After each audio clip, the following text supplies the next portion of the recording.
Now I'm not gonna waste any of your time. Excuse the huge mess that you can see here. They are taking over my content spot and building pretty much a bunch of little schools. But anyways, so today I'm going to be showing you guys 7 stupid mistakes that are destroying your Toyota, and you need to stop doing whatever I explained to you guys now. Now I have a 2024 RAV4 XLE. I'm going to take care of this car until it falls apart, and the goal is for it not ever to fall apart, right? It has 18, I think I just hit 18,000 miles on it, 2024. It's all blacked out, got some tints. So mistake number 1 is going to be running your tank near empty. Now a big mistake that a lot of Toyota owners do, and just car owners in general, is waiting for the low fuel light to come on and then running into a gas station. Now this hurts the car because Toyota fuel pumps are submerged in gas to stay cool. So when you run the tank low, the pump is exposed to air, causing it to overheat.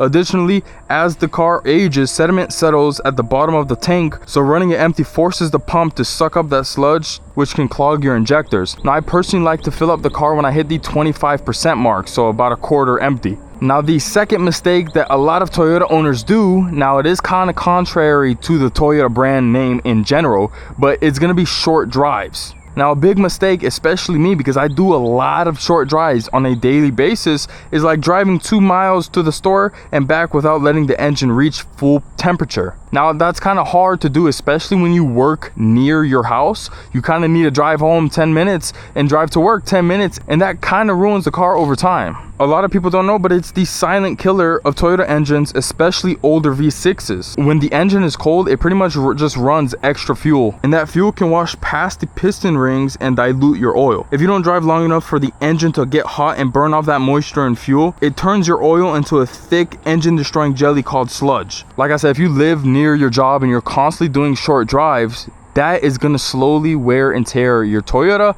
Like I said, this is a big problem that I have. Another big thing that you can do to kind of help this is taking once a week around a 20 to 30 minute drive on the highway with at least 60 miles per hour, just to clear out pretty much the car. Changing your intervals, because I know right now Toyota has it to every 10,000 miles you get an oil change. Changing it to every 5,000 miles should help the longevity of your car. So just keep that in mind when you do have these short drives. Now mistake number 3, and I've talked about this before, is going to be shifting while rolling. Now a lot of you guys do this. I've had plenty of people in my life do this in front of me, and I'm like, bruh, you cannot do that.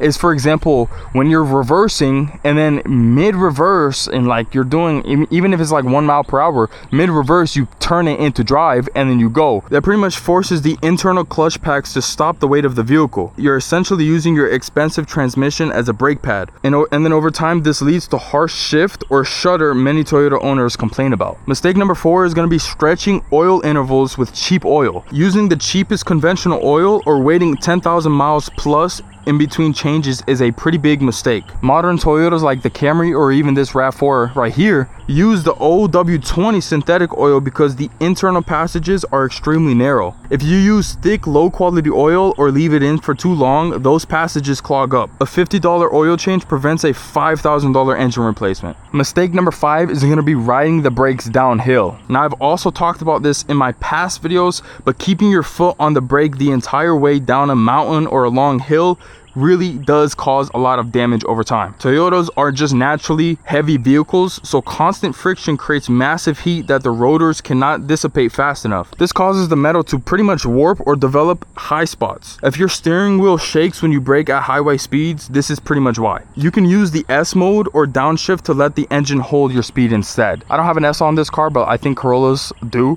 But I just pretty much let off my brakes in general and just let the car take me where it takes me. If I do obviously need to slow down, I'll go ahead and either kind of pump the brakes. I don't really just hold all the way down, especially for like half a mile, like just holding a brake. It does mess up the car. Mistake number 6 is going to be believing the lifetime fluid myth, and this is not Toyota owners' fault. Toyota actually likes to say that just for their marketing, but it's not lifetime. It's lifetime at a certain point, which is your warranty. It's warranty fluid, it's not lifetime fluid. And a big mistake that a lot of Toyotas make is never changing the transmission fluid because the manual or even the dealer says it's lifetime. I know this is a pretty controversial point, but the company that makes the transmissions recommends fluid changes changes even if Toyota says you don't have to. Over 60,000 to 100,000 miles, the fluid loses its ability to protect the gears. And like I said, lifetime usually just means until the warranty expires. So if you want the car to hit 300,000 miles, you have to change the fluid, bro. It's a must. Mistake number 7 on this list is going to be using universal coolant. A big mistake that Toyota owners and just car owners in general like to make